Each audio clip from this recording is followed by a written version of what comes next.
Price the Lord. ದೇವರ ನಾಮಕ್ಕೆ ಸ್ತೋತ್ರವಾಗಲಿ. ಇವತ್ತು ಭಾನುವಾರದ ಆರಾಧನೆಗೋಸ್ಕರ ನಾವು ಸೇರಿ ಬಂದಿದ್ದೇವೆ. ಅದಕ್ಕೋಸ್ಕರ ನಮ್ಮ ಮನಸ್ಸು, ನಮ್ಮ ಆತ್ಮ ಪರಿಪೂರ್ಣವಾಗಿ ದೇವರ ಹಸ್ತಕ್ಕೆ ಒಪ್ಪಿಸಿಕೊಡುವ. ದೇವರ ವಾಕ್ಯ ಹೀಗೆ ಹೇಳ್ತಾರೆ, ಪೂರ್ಣ ಪ್ರಾಣದಿಂದ, ಪೂರ್ಣ ಶಕ್ತಿಯಿಂದ ಮತ್ತು ಪೂರ್ಣ ಮನಸ್ಸಿನಿಂದ ನಾವು ದೇವರನ್ನು ಆರಾಧಿಸಬೇಕು, ಆತನನ್ನು ಸ್ತುತಿಸಬೇಕೆಂಬುದಾಗಿ ಪ್ರಾರ್ಥನೆ ಮಾಡುವ. ನಮ್ಮನ್ನು ಬಹಳವಾಗಿ ಪ್ರೀತಿ ಮಾಡುವ ಪರಲೋಕದಲ್ಲಿರುವ ತಂದೆಯಾದ ದೇವರೇ, ಸಮಯದಲ್ಲಿ ಸ್ವಾಮಿ, ಈ ಭಾನುವಾರದ ಆರಾಧನೆಗೋಸ್ಕರ ನಾವು ನಿನ್ನ ಸನ್ನಿಧಾನದಲ್ಲಿ ಸೇರಿ ಬಂದಿದ್ದೇವೆ. ದೇವ, ನಮ್ಮ ಹೃದಯಗಳನ್ನು ನೋಡುವಾತ ದೇವರು ನೀನಾಗಿದ್ದಿ. ನಿನ್ನ ಸನ್ನಿಧಾನಕ್ಕೆ ಬರುವಾಗ ನಮ್ಮ ಹೊರಗಿನ ತೋರಿಕೆ ಅಲ್ಲ, ಬದಲಾಗಿ ನಮ್ಮ ಅಂತರೇಂದ್ರಿಯವನ್ನು ಶೋಧಿಸುವ ದೇವರು ನೀನಾಗಿದೆ ಸ್ವಾಮಿ. ದೇವ, ಈ ಸಮಯದಲ್ಲಿ ನಮ್ಮ ಆತ್ಮಿಕ ಕಣ್ಣುಗಳನ್ನು ತೆರೆ ಮಾಡು. ನಿನ್ನ ದರ್ಶನವನ್ನು ಬಯಸಿಕೊಂಡು ನಾವು ನಿನ್ನ ಸನ್ನಿಧಾನಕ್ಕೆ ಬಂದಿದ್ದೇವೆ. ನಿನ್ನನ್ನು ಸ್ತುತಿಸುವಾಗ, ನಿನ್ನನ್ನು ಆರಾಧಿಸುವಾಗ ನಿನ್ನ ಮಹಿಮೆಯಿಂದ ದೇವ ನಮ್ಮನ್ನು ತುಂಬಿಸು. ನಿನ್ನ ಪ್ರಸನ್ನತೆಯಿಂದ ನಮ್ಮನ್ನು ತುಂಬಿಸು.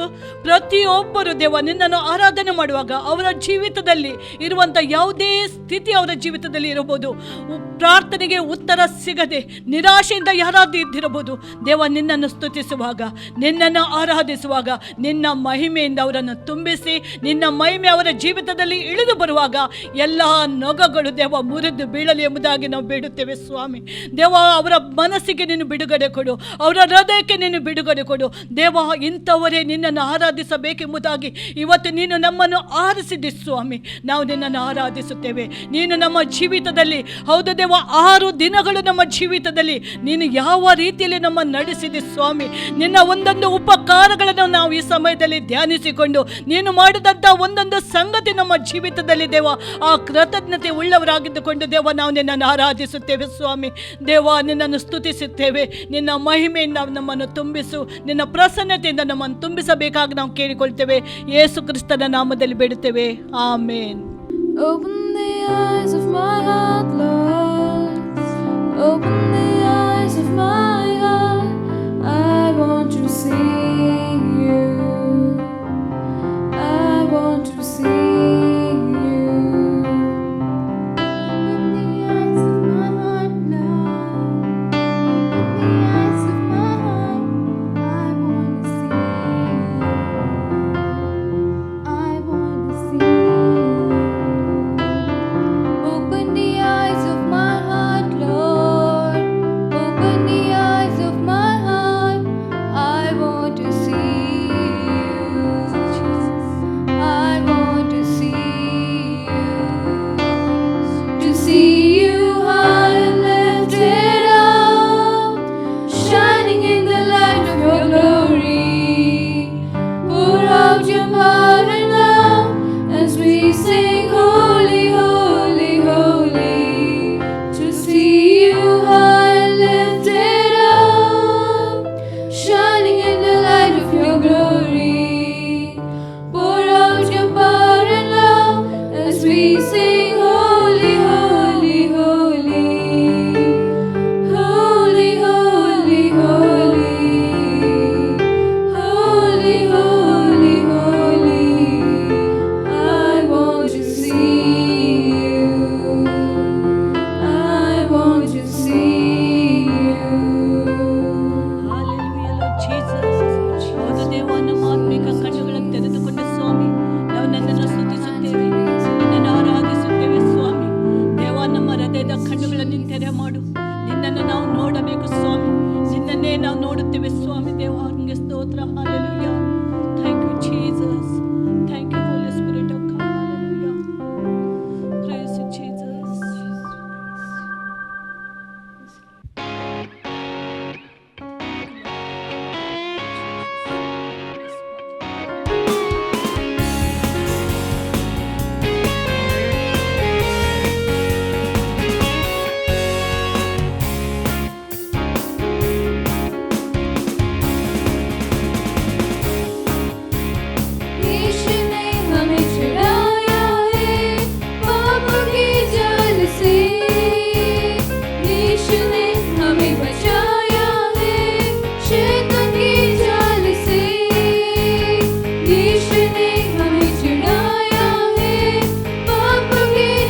ಶ್ರೇಷ್ಠವಾದ ನಾಮ ಇವತ್ತು ನಮಗೆ ನೀನು ಕೊಟ್ಟಿದೆ. ಆ ಯೇಸು ಎಂಬ ನಾಮದಲ್ಲಿ ಇವತ್ತು ಸ್ವಸ್ಥತೆ ಉಂಟು ಸ್ವಾಮಿ. ಯೇಸು ಎಂಬ ನಾಮದಲ್ಲಿ ಸಮಾಧಾನ ಉಂಟು. ದೇವ, ನಿರೀಕ್ಷೆ ಇಲ್ಲದವರಿಗೆ ನಿರೀಕ್ಷೆ ಉಂಟು, ಸಮಾಧಾನ ಇಲ್ಲದವರಿಗೆ ಸಮಾಧಾನ ಉಂಟು ಸ್ವಾಮಿ. ದೇವ, ನಿನ್ನ ಅದ್ಭುತ ಸ್ವರೂಪನು, ಅನಾರೋಗ್ಯರಿಗೆ ಸ್ವಸ್ಥತೆಯನ್ನು ಮಾಡುವಂಥ ನಿನ್ನ ನಾಮ ದೇವ, ಇಂಥ ಶ್ರೇಷ್ಠವಾದ ನಾಮ ನಮಗೆ ನೀನು ಕೊಟ್ಟಿದೆ ಸ್ವಾಮಿ. ಪ್ರತಿ ಒಂದು ಮೊಣಕಾಲುಗಳದ್ದು ನಿನ್ನ ನಾಮದ ಮುಂದೆ ಅಡ್ಡ ಬೀಳಬೇಕು. ಪ್ರತಿ ಒಂದು ನಾಲಿಗೆ ಅರಿಕೆ ಮಾಡುವ ಬೇಕು ನೀನೇ ಕರ್ತನು ಮತ್ತು ಒಡೆಯನೆಂಬುದಾಗಿ ಮಾಡುವುದಕ್ಕಾಗಿ ಯೇಸುವೆ ಇಂಥ ಶ್ರೇಷ್ಠವಾದ ನಾಮ ನಮ್ಮ ಜೀವಿತದಲ್ಲಿ ನೀನು ಅನುಗ್ರಹ ಮಾಡಿಕೊಟ್ಟಿರುವುದಕ್ಕಾಗಿ ನಾವು ನಿನಗೆ ಸ್ತೋತ್ರ ಸಲ್ಲಿಸ್ತೇವೆ. ದೇವ, ನಿನ್ನ ಮಹಿಮೆಯ ಶಕ್ತಿ, ದೇವ ನಿನ್ನ ನಾಮದ ಶಕ್ತಿ ಯಾರು ಇವತ್ತು ತಿಳಿದುಕೊಂಡಿಲ್ಲ ಅವರು ಅರಿತುಕೊಳ್ಳುವಂತೆ ಇದೇ ಸಮಯದಲ್ಲಿ ನೀನು ಅವರನ್ನು ಮುಟ್ಟಬೇಕಾಗಿ ನಾನು ಕೇಳಿಕೊಳ್ತೇನೆ ಸ್ವಾಮಿ. Hallelujah. Thank you Jesus, thank you Jesus, thank you Lord God. Hallelujah. Lord I praise you Jesus. Thank you Lord God. Hallelujah. Lord Jesus.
ನಾಮದಲ್ಲಿ ನಮಗೆ ಇವತ್ತು ಬಿಡುಗಡೆ ಉಂಟು ಸ್ವಾಮಿ. ನಿನ್ನ ನಾಮದಲ್ಲಿ ನಮಗೆ ಸ್ವಸ್ಥತೆ ಉಂಟು ದೇವ. ದೇವ, ಆ ನಿರೀಕ್ಷೆ ನಮಗೆ ಕೊಟ್ಟಿದೆ. ನಮ್ಮನ್ನು ತೆಗೆದುಕೊಳ್ಳಿಕ್ಕೆ ನೀನು ಬರುವಾತ ದೇವರು, ಆ ದೂತರೊಡನೆ ನೀನು ಬರುವಾತ ದೇವರ ಸ್ವಾಮಿ. ಯೇಸುವೆ, ನಾವು ನಿನಗೆ ಸ್ತೋತ್ರ ಸಲ್ಲಿಸ್ತೇವೆ ಸ್ವಾಮಿ. ದೇವ, ನಿನ್ನನ್ನು ಕೊಂಡಾಡುತ್ತೇವೆ. ನಿನ್ನ ನಾಮದ ಮುಂದೆ ನಾವು ಅಡ್ಡ ಬಿದ್ದುಕೊಂಡು ನಾವು ನಿನ್ನನ್ನು ಆರಾಧಿಸುತ್ತೇವೆ. ನೀನು ನಮ್ಮ ಜೀವಿತದಲ್ಲಿ ಮಾಡಿದ ಪ್ರತಿಯೊಂದು ಉಪಕಾರಗಳನ್ನು ನೆನೆಸಿಕೊಂಡು ಸ್ವಾಮಿ ನಾವು ನಿನಗೆ ಸ್ತೋತ್ರ ಹೇಳುತ್ತೇವೆ ಸ್ವಾಮಿ. ನಿನ್ನನ್ನು ಕೊಂಡಾಡುತ್ತೇನೆ. ನೀನೊಬ್ಬನೇ ನಮ್ಮ ರಾಜನು, ನೀನೊಬ್ಬನೇ ನಮ್ಮ ಒಡೆಯನು, ನೀನೊಬ್ಬನೇ ನಮ್ಮ ಕರ್ತನಾಗಿದೆ ಸ್ವಾಮಿ. ನಮ್ಮನ್ನು ಇಷ್ಟು ಪ್ರೀತಿ ಮಾಡಿದ್ದೇವ. ನಿನ್ನ ಅಪಾರವಾದ ಪ್ರೀತಿಯನ್ನು ಈ ಸಮಯದಲ್ಲಿ ನಾವು ಧ್ಯಾನಿಸುತ್ತೇವೆ. ನಿನ್ನ ಆ ಕೃಪೆಯನ್ನು ನಮ್ಮ ಜೀವಿತದಲ್ಲಿ ನಾವು ಧ್ಯಾನಿಸುತ್ತೇವೆ. ದೇವ, ನೀನೊಬ್ಬನೇ ಶ್ರೇಷ್ಠನಾದ ದೇವರಾಗಿದೆ ಸ್ವಾಮಿ. ಯೇಸುವೆ, ನಿನ್ನ ನಾಮ ಯುಗ ಯುಗಾಂತದೊಳಗೆ ಜೀವಿಸುವಂಥ ನಾಮ ಸ್ವಾಮಿ. ನಮ್ಮ ಸಂಗಡ ಇರುವಾತನು, ನಮ್ಮ ಸಂಗಡ ನಮ್ಮ ನಡೆಸುವಾತನು ನೀನಾಗಿದೆ. Hallelujah. Thank you Jesus. Thank you Lord God. Hallelujah. Lord, I praise you Jesus. Lord, hallelujah. Thank you Jesus.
ಬಂಗಾರಕ್ಕಿಂತ ಶ್ರೇಷ್ಠನಾದ ನಮ್ಮ ದೇವರು ನೀನೊಬ್ಬನೇ ಆಗಿದೆ ಸ್ವಾಮಿ.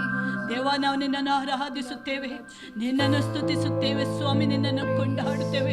ನಿನ್ನ ಪಾದ ಸನ್ನಿಧಾನದಲ್ಲಿ ನಮ್ಮ ಹೃದಯಗಳನ್ನು ತೆರೆದುಕೊಂಡು ದೇವ, ಆ ಕೃತಜ್ಞತೆಯಿಂದ ದೇವ ನಿನ್ನ ಸನ್ನಿಧಾನಕ್ಕೆ ಬಂದು ದೇವ, ಆ ಸ್ತುತಿ ಸ್ತೋತ್ರದೊಡನೆ ಅಡ್ಡ ಬೀಳುವಂಥ ಈ ಭಾಗ್ಯ ನಮ್ಮ ಜೀವಿತದಲ್ಲಿ ಕೊಟ್ಟಿರುವುದಕ್ಕಾಗಿ ಸ್ತೋತ್ರ ಸ್ವಾಮಿ. Hallelujah, hallelujah, hallelujah. ದೇವ, ಸರ್ವಶಕ್ತ ದೇವರು ನೀನಾಗಿದೆ ಸ್ವಾಮಿ. ಅಗಮ್ಯವಾದ ಬೆಳಕಿನಲ್ಲಿ ವಾಸಿಸುವಾತ ನಮ್ಮ ದೇವರು ನೀನಾಗಿದೆ ರಾಜ್ಯ.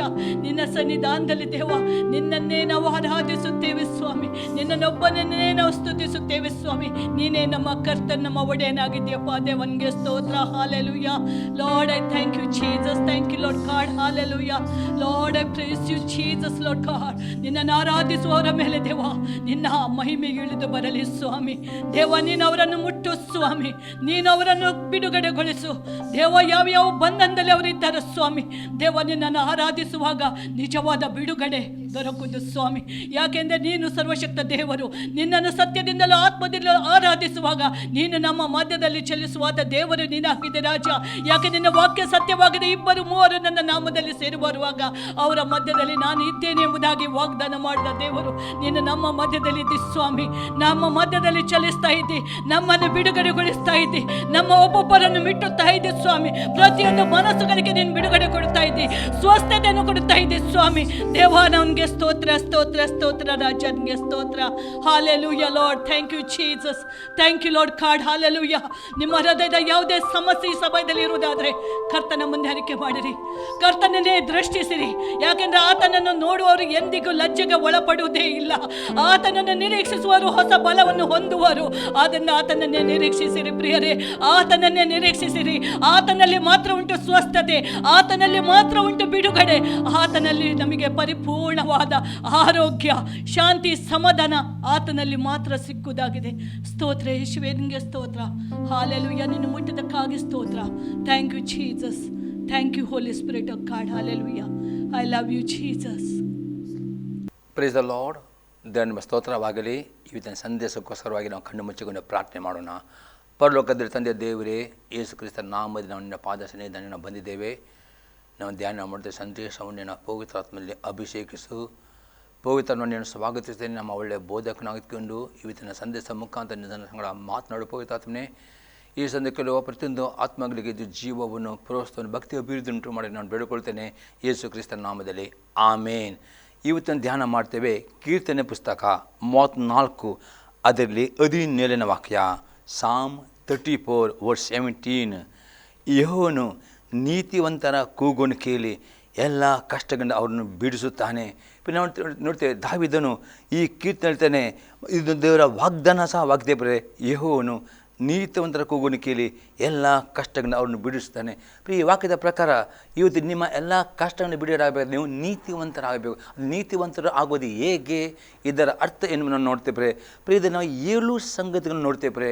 1ನೇ ಸಂಗತಿ ನಾವು ನೋಡ್ತೇವೆ ದೇವರ ಪ್ರತಿಯೊಂದು ಆಜ್ಞೆ ಕೈಕೊಂಡು ಪ್ರಾರ್ಥನೆ ಮಾಡುವವರು ಆಗಬೇಕು. ಪ್ರೇರಣೆ ನೋಡ್ತೇವೆ. ಯೇಸು ಕ್ರಿಸ್ತನ ಯಾರು ನಂಬುತ್ತಾರೋ ಆ ನಂಬಿಕೆಯ ಮುಖಾಂತರ ದೇವರು ನಿಮ್ಮನ್ನು ನೀತಿವಂತನಾಗಿ ದೇವರ ವಾಕ್ಯದ ಬಳಿ ಯಾರು ಯೇಸು ಕರ್ತನು ಓಡಿ ಎಂಬುದಾಗಿ ನಂಬಿಕೆ ಇಡುತ್ತಾರೋ ಮತ್ತು ಆತನ ತನ್ನ ಕರ್ತವ್ಯ ಅಂಗೀಕಾರ ಅವರೆಲ್ಲರಿಗೂ ದೇವರು ನೀತಿವಂತರೆಂದು ಕರೆಯುತ್ತಾನೆ. ಆದರೆ ಆ ನೀತಿವಂತರಾಗಿ ನಿಮಗೆ ಆ ಆಶೀರ್ವಾದ ಸಿಗಬೇಕು. ಆ ನೀತಿವಂತಿಕೆಯನ್ನು ಬೆಳವಣಿಗೆ ಆಗಬೇಕು. ಅದರ ಫಸ್ಟ್ ಪಾಯಿಂಟ್ ನೋಡಪ್ರೆ, ನೀತಿವಂತರಾಗಿ ಬೆಳವಣಿಗೆ ಆಗಬೇಕಾದರೆ ದೇವರು ಕೊಟ್ಟ ಪ್ರತಿಯೊಂದು ಆಜ್ಞೆಯನ್ನು ಕೈಕೊಂಡು ದಿನಾಲು ಪ್ರಾರ್ಥನೆಯನ್ನು ಮಾಡುವವರು ಆಗಬೇಕು. ನಾವು ನೋಡ್ತೇವೆ ಮತ್ತಾಯನ ಬರೆದ ಸುವಾರ್ತೆ 5ನೇ ಅಧ್ಯಾಯದಲ್ಲಿ 17ರಿಂದ 20ನೇ ವಾಕ್ಯ ತನಕ. Matthew 5:17-20.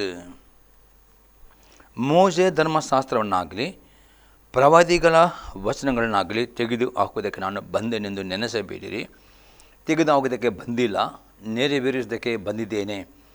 ನಿಮಗೆ ಸತ್ಯವಾಗಿ ಹೇಳುತ್ತೇನೆ, ಆಕಾಶವು ಭೂಮಿಯ ಅಳಿದು ಹೋಗುವ ತನಕ ಧರ್ಮಶಾಸ್ತ್ರವೆಲ್ಲ ನೆರವೇರಿದ ಹೊರತು ಅದರೊಳಗೆ ಒಂದು ಸೊನ್ನೆಯಾದರೂ ಒಂದು ಗುಡುಸಾದರೂ ಅಳಿದು ಹೋಗಲಾರದು. ಆದ್ದರಿಂದ ಈ ಸಣ್ಣ ಸಣ್ಣ ಆಜ್ಞೆಗಳಲ್ಲಿ ಆದರೂ ಒಂದನ್ನು ಮೀರಿ ಜನರೇ ಹಾಗೆ ಮೀರುವುದಕ್ಕೆ ಬೋಧಿಸುವವನು ಪರಲೋಕ ರಾಜ್ಯದಲ್ಲಿ ಬಹಳ ಚಿಕ್ಕವನ್ನಿಸಿಕೊಳ್ಳುವನು. ಆದರೆ ತಾನೇ ಆ ಆಜ್ಞೆಗಳಂತೆ ನಡೆದುಕೊಂಡು ಜನರಿಗೂ ಹಾಗೆ ನಡೆಯಬೇಕೆಂದು ಬೋಧಿಸುವವನು ಪರಲೋಕ ರಾಜ್ಯದಲ್ಲಿ ದೊಡ್ಡವನೆನಿಸಿಕೊಳ್ಳುವನು. ನಿಮ್ಮ ನೀತಿಯು ಶಾಸ್ತ್ರಿಗಳ ಮತ್ತು ಪರಿಚಾರ ನೀತಿಗಿಂತಲೂ ಹೆಚ್ಚಿನದಾಗದಿದ್ದರೆ ನೀವು ಪರಲೋಕ ರಾಜ್ಯದಲ್ಲಿ ಸೇರಲಾರಿರಿ ಎಂದು ನಿಮಗೆ ಹೇಳುತ್ತೇನೆ. ಪ್ಲೀಸ್, ಅತಿ ಸ್ಪಷ್ಟತೆ ಯೇಸು ಕ್ರಿಸ್ತನು ಈ ಭೂಲೋಕಕ್ಕೆ ಬರುವಾಗ ಆತ ಹೇಳ್ತಾನೆ, ಯೇಸು ಯಾವ ಧರ್ಮಶಾಸ್ತ್ರವನ್ನಾಗಲಿ ಯಾವ ಪ್ರವಾದಿ ವಚನಗಳಲ್ಲಿ ರದ್ದು ಮಾಡಲಿಕ್ಕೆ ಬರಲಿಲ್ಲ, ಅದನ್ನು ನೆರವೇರಿಸಲಿಕ್ಕೆ ಬಂದಿದ್ದಾನೆ. ಯೇಸು ಕ್ರಿಸ್ತ ರದ್ದು ಮಾಡಿಷ್ಟೇ ಅಲ್ಲಂಬಡಿಕೆಯಲ್ಲಿ ಶುದ್ಧೀಕರಣ ನಿಯಮ ಇತ್ತು. ಆ ಶುದ್ಧೀಕರಣ ನಿಯಮ ರದ್ದು ಮಾಡಿ ಅದು ಶುದ್ಧೀಕರಣ ಇತ್ತು. ಯೇಸು ರಕ್ತದಲ್ಲಿ ನಮ್ಮನ್ನು ದೇವರು ಶುದ್ಧೀಕರಿಸ್ತಾನೆ. ಮತ್ತು ಪಾಪಕ್ಕೆ ಕೊಡುವ ಬಲಿದಾನ ಅದು ಕ್ಯಾನ್ಸಲ್ ಮಾಡಿದೆ. ಅದು ಯೇಸು ಕ್ರಿಸ್ತನೇ ನಮಗೆ ಪಾಪಕ್ಕೆ ಒಂದೇ ಸಲ ಬಲಿಯಾಗಿ ಸಮರ್ಪಣೆ ಮಾಡಿದ್ದಾನೆ. ಮತ್ತು ಬೇರೆ ಯಾವ ಆಜ್ಞೆಗಳನ್ನು ಯೇಸು ಕ್ರಿಸ್ತನು ರದ್ದು ಮಾಡಲಿಲ್ಲ, ಅದನ್ನು ನೆರವೇರಿಸಿ ಬಂದೇನೆ. ಅದಕ್ಕೆ ಇಲ್ಲಿ ಯೇಸು ಕ್ರಿಸ್ತನೇ, ನಿಮ್ಮ ನೀತಿಯು ಶಾಸ್ತ್ರಿಗಳ ಪರಿಚಯ ನೀತಿಗಿಂತ ಹೆಚ್ಚಿನಾಗದಿದ್ದರೆ ಪರಲೋಕ ಸೇರಲಾರಿರಿ ಎಂದು ನಿಮಗೆ ಹೇಳ್ತೀವಿ. ಇದು ಅರ್ಥ ನೋಡ್ತೇವೆ. ಪರಲೋಕ ರಾಜ್ಯ ಎಂಬ ಪದವನ್ನು ಮತ್ತೆ ಬರೆಸುವಲ್ಲಿ 3 ಅರ್ಥ ಉಂಟು. ಒಂದು ಅರ್ಥವಾಗಿದೆ ಪರಲೋಕ ರಾಜ್ಯ ಅಂದರೆ ಈ ಲೋಕದಲ್ಲಿ ನಾವು ಜೀವಿಸುವಾಗ ಈ ಲೋಕದಲ್ಲಿರುವ ಭೌತಿಕ, ಕೌಟುಂಬಿಕ, ಆರ್ಥಿಕ ಆಶೀರ್ವಾದಕ್ಕೆ ಈ ಮತ್ತೆ ಬರೆಸುವಲ್ಲಿ ಅದು ಪರಲೋಕ ರಾಜ್ಯ ಎಂಬುದೇ ಅದು ಹೋಲಿಕೆ ಮಾಡಿದೆ. ಇನ್ನೊಂದು ಪರಲೋಕ ರಾಜ್ಯ ಎಂದರೆ ಪ್ರೇರೆ ಆತ್ಮಿಕವಾದ ಆಶೀರ್ವಾದ, ಪವಿತ್ರಾತ್ಮ ವರಗಳಿಂದ ತುಂಬಲ್ಪಡುವುದು, ಪವಿತ್ರಾತ್ಮ ಅಭಿಷೇಕ, ಪವಿತ್ರಾತ್ಮ ಫಲ, ಇದು ಆತ್ಮಿಕ ಒಂದು ಪರಲೋಕ ಹೋಲಿಕೆ ಆಗಿದೆ. ಇನ್ನೊಂದು 3ನೇ ಅರ್ಥ ಪರಲೋಕ ಅಂದರೆ ನಾವು ಸತ್ತು ನಂತರ ನಾವು ಪರಲೋಕ ಹೋಗುವುದು. ಈ 3 ಅರ್ಥಗಳನ್ನು ಒಳಗೊಂಡು ಇಲ್ಲಿ ಯೇಸು ಕ್ರಿಸ್ತನೇ, ನಿಮ್ಮ ನೀತಿಯು ಶಾಸ್ತ್ರಿಗಳ ಮತ್ತು ನೀತಿಗಿಂತಲೂ ಹೆಚ್ಚಿನದಾಗದಿದ್ದರೆ ನೀವು ಪರಲೋಕ ಸೇರಲಾರಿರಿ ಎಂದು ನಿಮಗೆ ಹೇಳುತ್ತೇನೆ. ಇದರ್ಥ ಇವತ್ತು ನಿಮಗೆ ದೇವರು ವಾಗ್ದಾನ ಮಾಡಿದ ಪರಲೋಕ ರಾಜ್ಯದ ಆಶೀರ್ವಾದವನ್ನು ಹೊಂದಿಕೊಳ್ಳಬೇಕಾದರೆ ನಿಮ್ಮ ನೀತಿವಂತಿಗೆ ನೀವು ಯೇಸು ಕ್ರಿಸ್ತನ ನಂಬಿಕೆ ಇಡುವುದರ ಮುಖಾಂತರ, ಯೇಸು ರಕ್ತದ ಮುಖಾಂತರ ನೀವು ನೀತಿವಂತರಾಗಿದ್ದೀರಿ. ಇದು ದೇವರ ಕೃಪೆಯಾಗಿದೆ. ಆದರೆ ಆಶೀರ್ವಾದ ಸಿಗಬೇಕಾದರೆ, ನಿಮ್ಮ ಕಷ್ಟವನ್ನು ಬಿಡಬೇಕಾದರೆ ನಿಮ್ಮ ನೀತಿವಂತಿಕೆಯನ್ನು ಅಭಿವೃದ್ಧಿ ಆಗಬೇಕು. ಅದರ್ಥಂದರೆ ನಿಮ್ಮ ವಿಧೇಯತೆಯನ್ನು ಅಭಿವೃದ್ಧಿ. ಅದರಂದರೆ ದೇವರ ಪ್ರತಿಯೊಂದು ಆಜ್ಞೆ ಯೇಸು ಕ್ರಿಸ್ತನ ಹೊಸ ಒಡಂಬಡಿಕೆಯಲ್ಲಿ ಎಲ್ಲ ಅಲ್ಲಂಬಡಿಕೆ ಎಲ್ಲ ಆಜ್ಞೆಗಳನ್ನು ಯೇಸು ಕ್ರಿಸ್ತನ ಹೊಸ ಒಡಂಬಡಿಕೆ ಅದು ನೆರವೇರಿಸ್ತಾನೆ. ಮತ್ತೆ ಬರೆದ ಸುವಾರ್ತೆಯಿಂದ ಪ್ರಕಟಣೆಗಳ ತನಕ ಓದಿರಿ ಅನೇಕ ಆಜ್ಞೆಗಳು ಯೇಸು ಕ್ರಿಸ್ತ ಕೊಟ್ಟಿದ್ದಾನೆ. ಆ ಪ್ರತಿಯೊಂದು ಆಜ್ಞೆಗಳಿಗೆ ವಿಧೇಯರಾಗಿ ಆಗುವಾಗ ಮತ್ತು ಪ್ರಾರ್ಥನೆ ಮಾಡುವಾಗ ದೇವರು ನಿಮ್ಮೆಲ್ಲ ಪ್ರಾರ್ಥನೆ ಉತ್ತರ ಕೊಡುತ್ತಾನೆ, ಎಲ್ಲ ಕಷ್ಟ ನಿಮಗೆ ಬಿಡುಗಡೆ ಕೊಡುತ್ತಾನೆ ಎಂಬುದಾಗಿ ಇನ್ನೊಂದು ವಾಕ್ಯ ನೋಡ್ತೇವೆ. 1ನೇ ಒಡಂಬಡಿಕೆ ಪತ್ರಿಕೆ 3ನೇ ಅಧ್ಯಾಯದಲ್ಲಿ 22ನೇ ವಾಕ್ಯ. ಜಾನ್ 3:22. 1ನೇ ಒಡಂಬಡಿಕೆ ಪತ್ರಿಕೆ 3ನೇ ಅಧ್ಯಾಯದಲ್ಲಿ 22ನೇ ವಾಕ್ಯ. ಮತ್ತು ನಾವು ಆತನ ಆಜ್ಞೆಗಳನ್ನು ಕೈಕೊಂಡು ಆತ ಎಣಿಕೆಯಲ್ಲಿ ಮೆಚ್ಚುಗೆಯಾದ ಕಾರ್ಯಗಳನ್ನು ಮಾಡುವರಾಗಿರುವುದರಿಂದ ಏನೂ ಬೇಡಿಕೊಂಡರೂ ಆತನಿಂದ ಹೊಂದುವೆವು. ಇಲ್ಲಿ ನೋಡ್ತೇವೆ ಅಪ್ಪಸ್ತಲನು ಹೇಳ್ತಾನೆ, ಮತ್ತು ನಾವು ಆತನ ಆಜ್ಞೆಯನ್ನು ಕೈಕೊಂಡು ನಡೆದು ಆತ ಎಣಿಕೆಯಲ್ಲಿ ಮೆಚ್ಚಿದ ಕಾರ್ಯಗಳನ್ನು ಮಾಡೋದು ಏನೂ ಬೇಡಿಕೊಂಡರೂ ನೀವು ಹೊಂದಿಕೊಳ್ಳಿ ಆಗುತ್ತೆ. ನಿಮ್ಮ ಪ್ರತಿಯೊಂದು ಪ್ರಾರ್ಥನೆಗೂ ಉತ್ತರ ಬರೆಯಬೇಕು. ಪ್ರತಿಯೊಂದು ಕಷ್ಟಗಳಿಂದ, ಶಾಪಗಳಿಂದ, ರೋಗದಿಂದ, ಸಾಲದಿಂದ ಬಿಡುಗಡೆಯಾಗಬೇಕು. ಒಂದೇ ಕಂಡೀಷನ್, ಹೊಸ ಒಡಂಬಡಿಕೆ ದಿನಗಳು ಓದಬೇಕು ನೀವು. ಮತ್ತು ಓದುವಾಗ ದೇವರ ಪ್ರಾರ್ಥನೆ ಮಾಡಿರಿ. ದೇವದಲ್ಲಿ ಯಾವ ಆಜ್ಞೆಗಳುಂಟು ನೀವು ಗಮನಿಸಬೇಕು.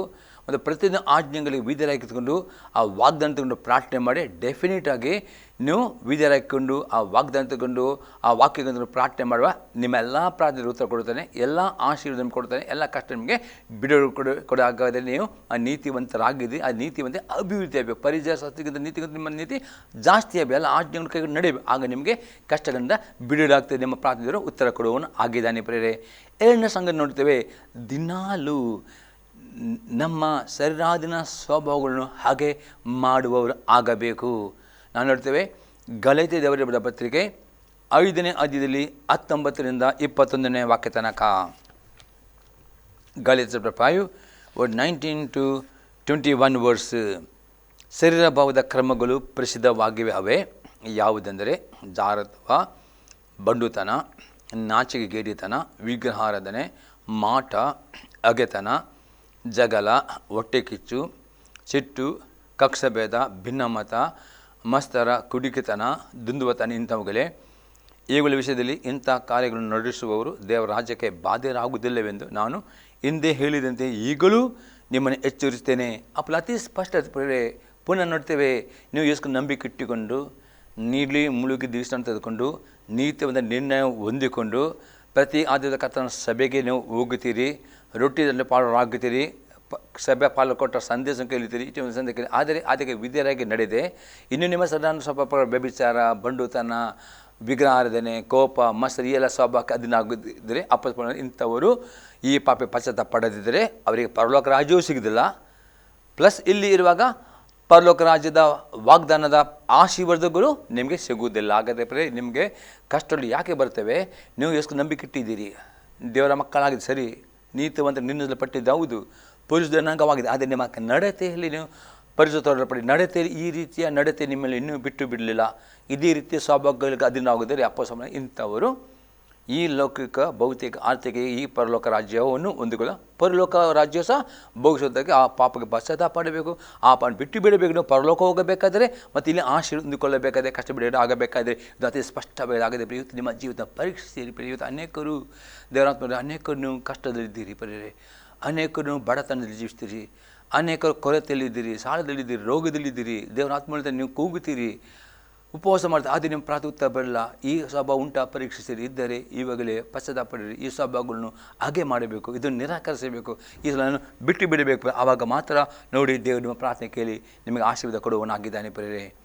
ಮೂರನೇ ಸಂಗತಿಯನ್ನು ನೋಡ್ತೇವೆ, ದಿನಾಲು ಪವಿತ್ರಾತ್ಮನನ್ನು ಅನುಸರಿಸಿಕೊಂಡು ನಡೆಯುವರಾಗಬೇಕು. ಗಲಾತ್ಯ ದೇವರ ಪತ್ರಿಕೆ 5ನೇ ಅಧ್ಯಾಯದಲ್ಲಿ 16ನೇ ವಾಕ್ಯ ಮತ್ತು 22 ಮತ್ತು 23ನೇ ವಾಕ್ಯ. Galatia 5 verse 16 verse 22 and 23 verse. ನಾನು ಹೇಳುವುದೆಂದರೆ ಪವಿತ್ರಾತ್ಮನನ್ನು ಅನುಸರಿಸಿ ನಡೆದುಕೊಳ್ಳಿರಿ, ಆಗ ನೀವು ಶರೀರ ಭಾವದ ಅಭಿಲಾಷೆಗಳನ್ನು ಎಷ್ಟು ಮಾತ್ರಕ್ಕೂ ನೆರವೇರಿಸಲು. ಅಪ್ಪಸ್ಕೊಳ್ಳುತ್ತಾನೆ, ಯೇಸು ನಂಬಿಕೆ ಇಟ್ಟಿದ್ದೀರಿ, ನೀವು ನಿಮ್ಮಲ್ಲಿ ಅಂದ್ಕೊಂಡಿದ್ದೀರಿ, ದೇವರ ಮಕ್ಕಳಾಗಿದ್ದೀರಿ, ನೀತಿವಂತರಾಗಿದ್ದೀರಿ, ಆದರೆ ದಿನಾಲು ಪವಿತ್ರಾತ್ಮ ಅನುಸರಿಸಿ ನಡೆಯುವುದಾದರೆ ನೀವು ಶರೀರ ಭಾವದ ನಡೆಯುವರು ಅಲ್ಲ. ಹಾಗಾದರೆ ಪವಿತ್ರಾತ್ಮ ಅನುಸರಿಸಿ ನಡೆದು ಇದರ ಅರ್ಥವಾಗಿದೆ, ದೇವರ ವಾಕ್ಯಗಳನ್ನು ಓದಬೇಕು, ದೇವರ ಆಜ್ಞೆಗಳಿಗೆ ವಿಧೇಯರಾಗುವುದೇ ಪವಿತ್ರವನ್ನು ನಡೆಯುವುದು ಆಗಿದೆ. ಈ ರೀತಿ ನೀವು ರಾಜ್ಯ ವಿಧರಾಗುವುದರೆ ಅಪ್ಪಸ್ಮರಣೆ ನೀವು ಪವಿತ್ರವನ್ನು ನಡೀತೀರಿ, ಶರೀರ ಭಾವಕ್ಕೆ ನಡೆಯುವುದಿಲ್ಲ ಎಂಬುದು ಅಪ್ಪಸ್ಮರಣ ಹೇಳ್ತಾನೆ. 22 ವಾಕ್ಯ ನೋಡು ಪ್ರೇರೆ. ಆದರೆ ದೇವರಾತ್ಮನಿಂದ ಉಂಟಾಗುವ ಫಲವೆಂದರೆ ಪ್ರೀತಿ, ಸಂತೋಷ, ಸಮಾಧಾನ, ದೀರ್ಘಶಾಂತಿ, ದಯೆ, ಉಪಕಾರ, ನಂಬಿಕೆ, ಸಾಧುತ್ವ, ಸಮಯದಮೆ, ಇಂಥವುಗಳನ್ನು ಯಾವ ಧರ್ಮಶಾಸ್ತ್ರವೂ ಆಕ್ಷೇಪಿಸುವುದಿಲ್ಲ. ಅಪ್ಪನ ಅತಿ ಸ್ಪಷ್ಟ ಹೇಳ್ತಾನೆ, ನೀವು ಯಾವಾಗ ಪವಿತ್ರಾತ್ಮನುಸಾರವಾಗಿ ನಡೆಯುತ್ತೀರೋ ಆ ದೇವರ ಆಜ್ಞೆ ಕೈಗೊಂಡು ಆವಾಗ ನಿಮ್ಮಲ್ಲಿ ಈ 9 ಗುಣಗಳು ಅಥವಾ 9 ಫಲಗಳು ತೋರಲ್ಪಡೋದು. ಯಾವುದೇ ಪ್ರೀತಿ, ಸಂತೋಷ, ಸಮಾಧಾನ, ದೀರ್ಘಶಾಂತಿ, ದಯೆ, ಉಪಕಾರ, ನಂಬಿಕೆ, ಸಾಧುತ್ವ, ಈ 9 ಫಲಗಳು ಅಥವಾ 9 ಗುಣಗಳು ನಿಮ್ಮಲ್ಲಿ ಕಂಡು ಬರುತ್ತವೆ. ಇದು ದಿನ ಹೆಚ್ಚುತ್ತಾ ಬರುತ್ತವೆ. ಇಲ್ಲಪ್ಪ ಈ ಸ್ವಭಾವಗಳು ಅಥವಾ ಈ ಗುಣಗಳು ನಿಮ್ಮಲ್ಲಿ ಯಾವ ಧರ್ಮಶಾಸ್ತ್ರವು ನಿಮ್ಮನ್ನು ಅಪರಾಧಿ ಎಂದು ತೀರ್ಪು ಕೊಡುವುದಿಲ್ಲ. ಅದಕ್ಕೋಸ್ಕರ ಈ ಆಕಾಶ ಭೂಮಿಯು ನಿಮ್ಮ ಬಗ್ಗೆ ಸಾಕ್ಷಿ ಕೊಡುತ್ತದೆ, ನೀವು ದೇವರ ವಿಧೇಯರಾಗಿದ್ದೀರಿ. ಇದು ಭೂಮಿ ಸಾಕ್ಷಿ ಕೊಡುವ ಸೈತಾನನ ದೂರಗಳನ್ನು ಬಿದ್ದು ಹೋಗ್ತಾನೆ. ಅವನು ಯಾವ ನಿಮ್ಮ ಆಸೆ ತಡೆ ಇಡಲಿಕ್ಕೆ ಆಗದೆ ಈ ಭೂಮಿ ಆಕಾಶ ಡಿಮಾಂಡ್ ಮಾಡ್ತದೆ, ನೀವು ನೀತಿವಂತರಾಗಿದ್ದೀರಿ ಮತ್ತು ನಿಮ್ಮ ಪ್ರಾರ್ಥನೆಯ ದೇವರು ಕೇಳಿ ಉತ್ತರವನ್ನು ಕೊಡುತ್ತಾನೆ. ಯಾವ ಧರ್ಮಶಾಸ್ತ್ರವು ಯಾವ ಸೈತಾನ ನಿಮಗೆ ಅಪ್ಪನ ತೀರ್ಪು ಕೊಡೋದಿಲ್ಲ. ನಿಮಗೆ 100% ನಿಮ್ಮ ಪ್ರಾರ್ಥನೆ ಉತ್ತರ ಬರುತ್ತದೆ. ನಿಮ್ಮ ಪ್ರಾರ್ಥನೆ ಉತ್ತರ ಹೊಂದಿಕೊಳ್ಳುತ್ತೀರಿ, ತಡವಾದರೂ ಬೇಸರದಲ್ಲಿ ಪ್ರಾರ್ಥನೆ ಮಾಡಿರಿ, ಉತ್ತರ ಬರ್ತದೆ, ಆಶೆ ಹೊಂದಿಕೊಳ್ಳುತ್ತೆ, ಕಷ್ಟನ ಬಿಡಿ ಹೊಂದುತ್ತೀರಿ ಪ್ರೇರೆ. ಅದೆಷ್ಟೇ ಕಂಡೀಷನ್, ದಿನಾಲು ಪವಿತ್ರವನ್ನು ನಡೆಯಬೇಕಾದರೆ ಪ್ರಾರ್ಥನೆ ಮಾಡಬೇಕು. ಅದರ ಜೊತೆಯಲ್ಲಿ ತಪ್ಪದೇರ ವಾಕ್ಯನ ಓದಬೇಕು. ವಾಕ್ಯ ಓದೋದು ಮಾತ್ರ ಅಲ್ಲ, ಇದರ ವಾಕ್ಯಕ್ಕೆ ಆ ಹೊಸ ಒಡಂಬಡಿಕೆ ಜಾಸ್ತಿ ಓದಬೇಕು. ಅದರಲ್ಲಿ ಆಜ್ಞೆಗೆ ವಿಧೇಯರಾಗುವುದರಲ್ಲಿ ಮಾತ್ರವೇ ಪವಿತ್ರ ಆತ್ಮನ ಅನುಸರಿಸಿ ನಡೆಯುತ್ತೀರಿ. ಆವಾಗ ಮಾತ್ರ 9 ಫಲಗಳು ಬರ್ತವೆ. ಆವಾಗ ಮಾತ್ರ ಧರ್ಮಶಾಸ್ತ್ರ ಅಪ್ಪನ ತೀರ್ಪು, ಆವಾಗ ಮಾತ್ರ ನಿಮಗೆ ಆಶೀರ್ವಾದ ನಿಮ್ಮನ್ನು ಹಿಂಬಾಲಿಸಿಕೊಂಡು ಬರ್ತದೆ ಪ್ರೇರೆ. ನಿಮ್ಮ ಪ್ರಾರ್ಥನೆ ಉತ್ತರವು ನಿಮಗೆ ಬಂದೇ ಬರ್ತದೆ ಪ್ರೇರೆ. ಈಗ 4ನೇ ಸಂಗತಿಯನ್ನು ನೋಡ್ತೇವೆ, ನಂಬಿಕೆಯಲ್ಲಿ ಅಭಿವೃದ್ಧಿ ಹೊಂದುವವರಾಗಬೇಕು. ಇಬ್ರಿಯವರಿಗೆ ಬರೆದ ಪತ್ರಿಕೆ 11ನೇ ಅಧ್ಯಾಯದಲ್ಲಿ 32ರಿಂದ 35ನೇ ವಾಕ್ಯ ತನಕ. ಇಬ್ರಿಯ 11 verse 32 ಇಂದ 35 ತನಕ.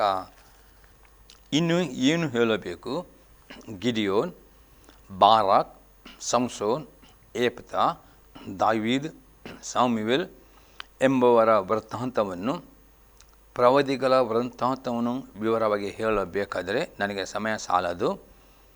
ನಂಬಿಕೆ ಮೂಲಕ ಅವರು ರಾಜ್ಯಗಳನ್ನು ಸ್ವಾಧೀನ ಮಾಡಿಕೊಂಡರು, ನೀತಿಯನ್ನು ನಡೆಸಿದರು, ವಾಗ್ದಾನಗಳನ್ನು ಪಡಕೊಂಡರು, ಸಿಂಹಗಳ ಬಾಯಿ ಕಟ್ಟಿದರು, ಬೆಂಕಿಯ ಬಲವನ್ನು ಆರಿಸಿದರು, ಕತ್ತಿಯ ಬಾಯಿಗೆ ತಪ್ಪಿಸಿಕೊಂಡರು, ನಿರ್ಬಲರಾಗಿದ್ದು ಬಲಿಷ್ಠರಾದರು, ಯುದ್ಧದಲ್ಲಿ ಪರಾಕ್ರಮಶಾಲಿಗಳಾದರು, ಪರರ ದಂಡವನ್ನು ಓಡಿಸಿಬಿಟ್ಟರು, ಸ್ತ್ರೀಯರು ಸತ್ತು ಹೋಗಿದ ತಮ್ಮವರನ್ನು ಪುನರುತ್ಥಾನದ ತಿರುಗಿ ಹೊಂದಿದ್ದರು. ನೋಡ್ತಾ ಹೇಳಿ ಪಾಲನು ಈ ಹಲ್ಲುಬಿಡಿಕೆಯಲ್ಲಿ ನಂಬಿಕೆ ಜೀವನ ಮಾಡುವ ಒಂದು ಚರಿತ್ರೆಯಲ್ಲಿ ಇಟ್ಟಿದ್ದಾನೆ ಇಬ್ಬರು ಆನಂದರೆ. ಇವತ್ತು ನೀವು ಸಹ ಈ ನಮ್ಮ ಪೂರ್ವಿಕರಾದವರು ತಮ್ಮ ನಂಬಿಕೆ ಮುಖಾಂತರ ನಂಬಿಕೆ ಮುಖಾಂತರ ಅವರ ರಾಜ್ಯವನ್ನು ಸ್ವಾಧೀನ ಮಾಡಿಕೊಂಡ್ರು, ನೀತಿಯನ್ನು ವಾಗ್ದಾನಗಳನ್ನು ಪಡ್ಕೊಂಡು ಇವತ್ತು ಹೊಸ ಒಡಂಬಡಿಕೆಯಲ್ಲಿ ದೇವರು ಅನೇಕ ವಾಗ್ದಾನ ಕೊಟ್ಟಿದ್ದಾನೆ ಪ್ರೇರೆ. ಈ ವಾಗ್ದಾನಗಳನ್ನು ನಿಮ್ಮ ನಂಬಿಕೆಯಿಂದ ಪಡೆದುಕೊಳ್ಳಬೇಕು ಪ್ರೇರೆ. ಹಾಗಾದರೆ ಪಡೆದುಕೊಳ್ಳಬೇಕಾದ್ರೆ ನಮ್ಮ ನಂಬಿಕೆಯು ಅಭಿವೃದ್ಧಿ ಆಗಬೇಕು. ಆ ನಂಬಿಕೆಯು ಅಭಿವೃದ್ಧಿ ಆಗಬೇಕಾದ್ರೆ ದೇವರ ವಾಕ್ಯಕ್ಕೆ ವಿಧೇಯರಾಗಬೇಕು, ಪ್ರಾರ್ಥನೆ ಮಾಡಬೇಕು, ದಿನಾಲು ನಿಮ್ಮ ಪಾಪದ ಶಾಪಗಳನ್ನು ಅಗೆ ಮಾಡಬೇಕು. ಆವಾಗ ಮಾತ್ರ ನಿಮ್ಮ ನಂಬಿಕೆಯು ಅಭಿವೃದ್ಧಿ ಆಗ್ತದೆ, ನಿಮ್ಮ ನಂಬಿಕೆ ಬೆಳವಣಿಗೆ. ಆ ನಿಮ್ಮ ನಂಬಿಕೆಯ ಮುಖಾಂತರ ನೀವು ದೇವರಿಗೆ ವಾಗ್ದಾನ ಕೊಟ್ಟ ವಾಗ್ದಾನ ಪಡೆದುಕೊಳ್ಳಬೇಕು ಪ್ರೇರೆ. ಮತ್ತು ಅದೇ ಸಿಂಹಗಳ ಬಾಯಿ ಕಟ್ಟಿದ್ದು ನೋಡಿ, ಇಲ್ಲಿ ದಾನ್ಯಲನ್ನು ಪ್ರೇರೆ ಆತನ ನಂಬಿಕೆ, ಅವನು ದೇವರನ್ನು ಪರಿಪೂರ್ಣ ವಿಧೇಯನಾದನು, ದೇವರ ವಾಕ್ಯಕ್ಕೆ ವಿಧೇಯನಾದನು, ಪ್ರಾರ್ಥನೆ ಮಾಡಿದನು. ಆ ಅವನ ಪ್ರಾರ್ಥನೆ, ಆ ವಿಧೇಯತೆ ದೇವರು ಮೆಚ್ಚಿಕೊಂಡು ಆ ದೇವದೂತನ್ನು ಕಳುಹಿಸಿ ಆ ಸಿಂಹದ ಬಾಯಿ ಕಟ್ಟಿದ್ದು. ಆ ರೀತಿ ಪ್ರೇರೆ ದಾನ್ಯಲನಾಗೆ ದೇವರ ಮುಂದೆ ನಿರ್ದೋಷಿಗಳಾಗಿ ನಡೆಯಬೇಕು, ವಿಧೇಯರಾಗಬೇಕು. ಈ ರೀತಿ ನಿಮ್ಮ ವಿಧೇಯತೆ, ನಿಮ್ಮ ಪ್ರಾರ್ಥನೆ, ನಿಮ್ಮ ಪರಿಶುದ್ಧತೆ, ಆ ಒಂದು ನಂಬಿಕೆ ಅಭಿವೃದ್ಧಿ ಹೋಗೋದಾದರೆ ನೀವು ಸಿಂಹಗಳ ಬಾಯಿ ಕಟ್ಟುತ್ತೀರಿ, ಬೆಂಕಿಯ ಬಲ ಆರಿಸ್ತೀರಿ. ಈ ರೀತಿ ನಿಮ್ಮ ನಂಬಿಕೆಯ ಅಭಿವೃದ್ಧಿ ಆದ ಹಾಗೆ ನಿಮ್ಮ ಪ್ರಾರ್ಥನೆ ಉತ್ತರ ಬರುತ್ತದೆ. ನಿಮ್ಮ ನಂಬಿಕೆ ಅಭಿವೃದ್ಧಿ ಆದಾಗೆ ನಿಮ್ಮ ವಾಗ್ದಾನ ಬರ್ತದೆ. ಆದರೆ ಈ ನಂಬಿಕೆಯಲ್ಲಿ ಅಭಿವೃದ್ಧಿ ಆಗಬೇಕು ಇದು ಅತಿ ಇಂಪಾರ್ಟೆಂಟ್ ಆಗಿದೆ. ನಿಮಗೆ ಕಷ್ಟದಿಂದ ಬಿಡಿಸಬೇಕಾದ್ರೆ ನಿಮ್ಮ ನಂಬಿಕೆ ಅಭಿವೃದ್ಧಿ ಆಗೋ ತನಕ ಕಷ್ಟಗಳು ನಿಮಗೆ ಬರುವಾಗ ಅದನ್ನು ಸಹಿಸಿಕೊಳ್ಳಬೇಕು. ಅದಕ್ಕೆ ಯಾಕೋಬನು ಹೇಳ್ತಾನೆ 1ನೇ ಅಧ್ಯಾಯದಲ್ಲಿ 2-4ನೇ ವಾಕ್ಯದಲ್ಲಿ, ನನ್ನ ಸಹೋದರರೇ, ನಿಮ್ಮ ನಂಬಿಕೆ ಆಗ ಪರೀಕ್ಷಿಸೋದು ನೀವು ತಾಳ್ಮೆಯನ್ನು ಮಾಡಿ ತಿಳಿದುಕೊಂಡು ಅದನ್ನು ಆನಂದಕರವನ್ನು ಎನಿಸಿಕೊಳ್ಳಿರಿ. ನಿಮ್ಮ ತಾಳ್ಮೆ ಸಿದ್ಧಿಗೆ ಬಲ್ಲ, ಆಗ ನೀವು ಶಿಕ್ಷಿತರು ಸರ್ವಸುಖವನ್ನು ಏನು ಕಡಿಮೆ ಆಗಿರು ಎಂಬುದಾಗಿ ಯಾಕೋಬನು ಹೇಳ್ತಾನೆ. ಯಾಕೆಂದರೆ ಈ ಕಷ್ಟಗಳು ಯಾಕೆ ಬರುತ್ತವೆ? ಕಷ್ಟಗಳು ಬರುವಾಗ ಆ ಕಷ್ಟಗಳನ್ನು ದೀರ್ಘಕಾಲ ಸಹಿಸಬೇಕು ಮತ್ತು ಸುಮ್ಮನೆ ಇರಬಾರ್ದು. ಅಲ್ಲಿ ನಿಮ್ಮ ನಂಬಿಕೆ ಅಭಿವೃದ್ಧಿ ಆಗಬೇಕು. ಆ ನಂಬಿಕೆಯಲ್ಲಿ ಅಭಿವೃದ್ಧಿ ಆಗುವಾಗ ನೀವು ಕಷ್ಟಗಳಿಂದ ಬಿಡುತ್ತೀರಿ. ಹೀಗೆ ಇಲ್ಲಿ ನೋಡಿ, ಅವರು ನಂಬಿಕೆ ವೀರರು ವಾಗ್ದಾನ ಪಡ್ಕೊಂಡರು, ಸಿಂಹಗಳ ಬಾಯಿ ಕಟ್ಟಿದರು, ಆ ರೀತಿ ನಿಮ್ಮ ನಂಬಿಕೆ ಅಭಿವೃದ್ಧಿ ಆಗುವ ನಿಮ್ಮ ಪ್ರತಿಯೊಂದು ಪ್ರಾರ್ಥನೆ ಉತ್ತರ ಹೊಂದುತ್ತೀರಿ. ಪ್ರತಿಯೊಂದು ಕಷ್ಟದಿಂದ, ರೋಗದಿಂದ ಬಿಡಿ. ಅದು ಈ ನಂಬಿಕೆ ಅಭಿವೃದ್ಧಿ ಆಗಬೇಕಾದ್ರೆ ನೀವು 3 ಕಾರ್ಯಗಳು ಮಾಡಬೇಕು. ಅದು ನೋಡ್ತೇವೆ ಇಬ್ರಿಯವರಿಗೆ ಬರೆದ ಪತ್ರಿಕೆ 12ನೇ ಅಧ್ಯಾಯದಲ್ಲಿ 1-3ನೇ ವಾಕ್ಯ ತನಕ. Hebrews 12:1-3.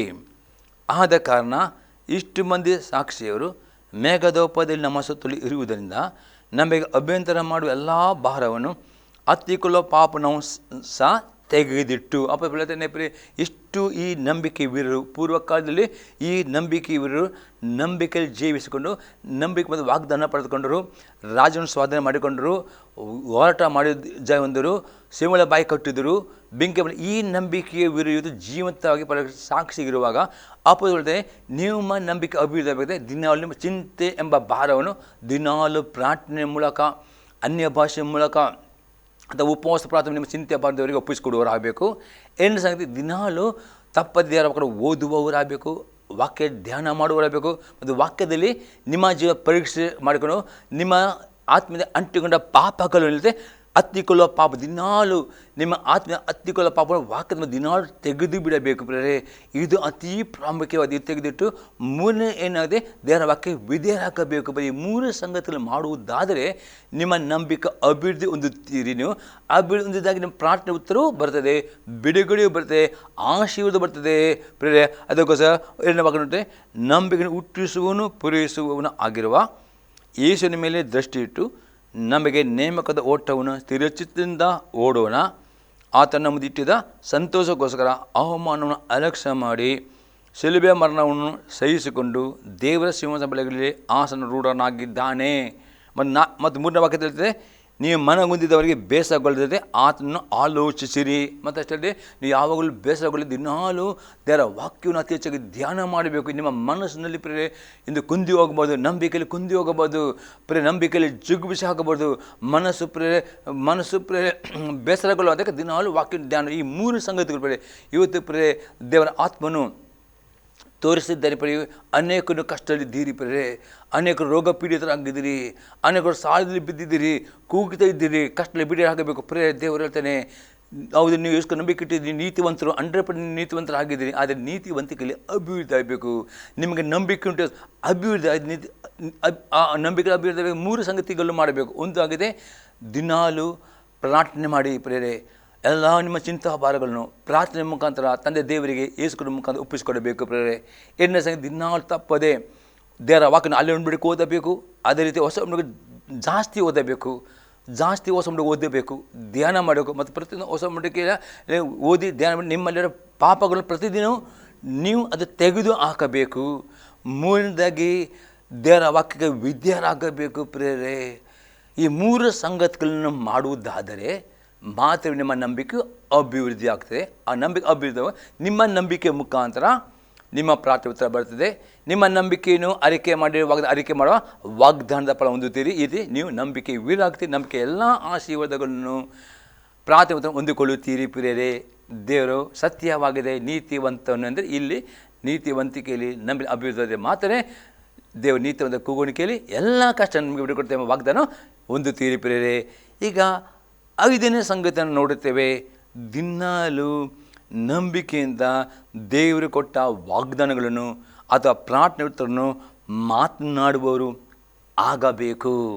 ನಾವು ನೋಡ್ತೇವೆ ಪ್ರಿಯರೇ, ಪೇತ್ರನ ಬರೆದ 1ನೇ ಪತ್ರಿಕೆ ಅದು 3ನೇ ಅಧ್ಯಾಯದಲ್ಲಿ 10ನೇ ವಾಕ್ಯ, 1 Peter 3:10, ಜೀವದಲ್ಲಿ ಸಂತೋಷಪಟ್ಟು ಸುದ್ದಿನವನ್ನು ನೋಡಿದಾಗ ಇಷ್ಟವುಳ್ಳವನು ಕೆಟ್ಟದನ್ನು ನುಡಿದಂತೆ ತನ್ನ ನಾಲಿಗೆಯನ್ನು ವಂಚನೆ ಮಾತುಗಳನ್ನು ಆಡುತ್ತೆ, ತುಟಿಗಳನ್ನು ಬಿಗಿ ಹಿಡಿಯಲಿ. ಅತಿ ಸ್ಪಷ್ಟ ಇದೊಂದು ಆಜ್ಞೆ ಆಗಿ ಕೊಟ್ಟಿದ್ದಾನೆ ಅಪಸ್ಪೇತ.